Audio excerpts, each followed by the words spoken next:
నమస్తే, welcome to my channel allrounder Bhargavi. నేనైతే ఇప్పుడు ఈ వీడియోలో ఇటువంటి మోడల్ హ్యాండ్స్ని ఎలా స్టిచ్ చేయాలో చూపిస్తున్నానండి. ఇవి ఇప్పుడు ట్రెండింగ్ కదా ఫుల్ హ్యాండ్స్.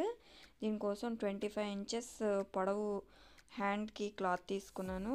అడ్డం వచ్చి 9 ఇంచెస్ అనమాట, ఖర్చుతో కలిపి.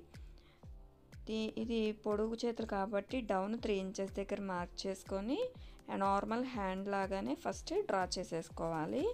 డ్రా చేసేసి కట్ చేసేయాలన్నమాట. ఇప్పుడు నేను మిడిల్లో ఈ విధంగా స్కేల్ సహాయంతో చాక్ పీస్తో ఇలా గీత గీసాను. ఈ గీత పక్కన అటుపక్కన ఇటుపక్కన 1 ఇంచ్ దగ్గర ఈ విధంగా మార్క్ చేసుకోవాలి. మార్క్ చేసుకొని పొడుగున నిలువున గీతలు కొట్టాలన్నమాట. సో అటు ఇటు కదలకుండా అక్కడక్కడ మార్క్ చేసుకొని 1 ఇంచెస్ దగ్గర ఈ విధంగా స్ట్రైట్ లైన్ గీసేసుకోవాలి. ఇక్కడ చాక్ పీస్ నేను యూజ్ చేస్తున్నాను, ఎందుకంటే కింద హ్యాండ్ మీద కూడా ట్రేస్ అవుతుందని చాక్ పీస్తో గీస్తున్నాను అనమాట. తర్వాత ఇలాగ 1 ఇంచెస్ దగ్గర మార్క్ చేసుకోవాలి ఈ విధంగా అనమాట. అలా ఎన్ని 1 ఇంచెస్ వరకు వస్తాయో, అంటే మనం 25 ఇంచెస్ తీసుకున్నాం కదా పొడవు మొత్తం, అలా మొత్తము కూడా ఇలా 1 ఇంచెస్ దగ్గర మార్క్ చేసేసుకోవాలి. ఈ విధంగా ఇలా మార్క్ చేసుకున్న దాని పక్కన అటు ఇటు స్కేల్ సహాయంతో ఇలా అడ్డ గీత గీసేసేయాలి ఈ విధంగా అన్నమాట.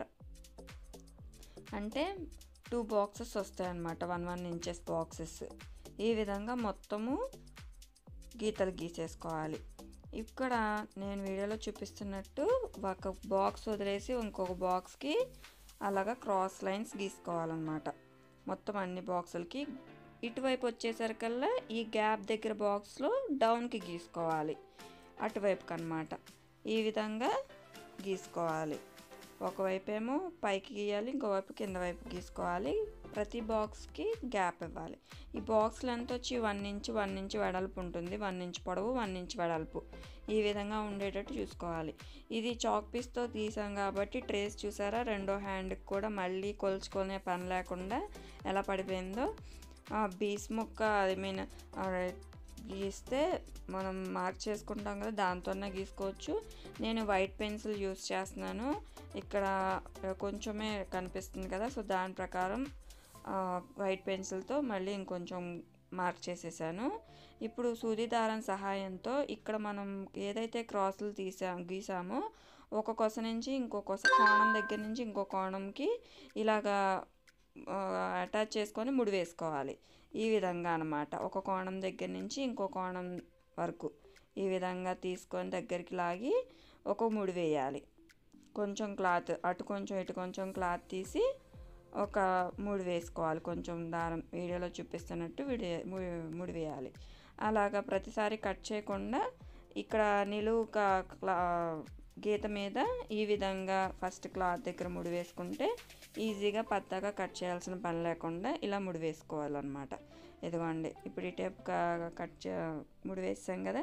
ఇప్పుడు పైన ఇంకో బాక్స్ కుట్టడానికి ఆ నిలువు దగ్గర కొంచెం క్లాత్ తీసుకొని మళ్ళీ ముడి వేసుకొని అలా మొత్తం బాక్స్లన్నిటినీ కుట్టేసేస్తే ఈ విధంగా వస్తుంది అన్నమాట. ఫ్రంట్ వైపు చూస్తున్నారు కదా ఎంత బాగుందో అల్లినట్టు. ఇప్పుడు వీటిని ఈ చివరన ఆ చివరన ఈ కుచ్చు ప్రకారము ఇలా కుచ్చు పెట్టేసేసి బాల్ పిన్స్ పెట్టుకోవాలి.